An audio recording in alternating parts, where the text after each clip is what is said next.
স্বাগত আমার চ্যানেলে এবং ফেসবুক পেজে। তো চলো আজকে আমার দেখতে দেখতে মৃত্যুদিন 3 বছর পূর্ণ হয়ে গেল।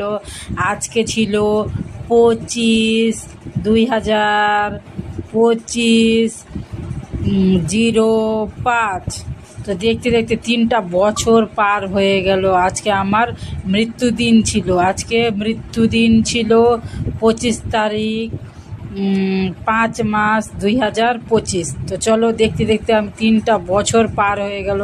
তো 3 বছর আজকে 3 বছরের এই মৃত্যুদিনের এই ফটোশ্যুট করেছি, দেখো কেমন হয়েছে। তোমরা ভালো লাগলে like, comment, share, subscribe, follow করো আর আশীর্বাদ করো। দেখতে দেখতে আমি যেন ভালোভাবে আমার মৃত্যুদিন ভালোভাবে পালন করতে পারি। প্রতিটা বছরই যেন আমি খুব ভালোভাবে আমার মৃত্যুদিন পালন করতে পারি, আমার মনের মতো করে যেন পালন করতে পারি। তো তোমরা সবাই আশীর্বাদ করো। তো মনেই হচ্ছে না, দেখতে দেখতে 3টা বছর পার হয়ে গেল। দেখছো 3 বছর কতটা সময় কেটে গেল। 3টে বছর মনেই হচ্ছে না যে 3 বছর হয়ে গেল মৃত্যুদিন আমার। তো চলো আমার মৃত্যুদিন ছিল আজকে তো 25/5/2025।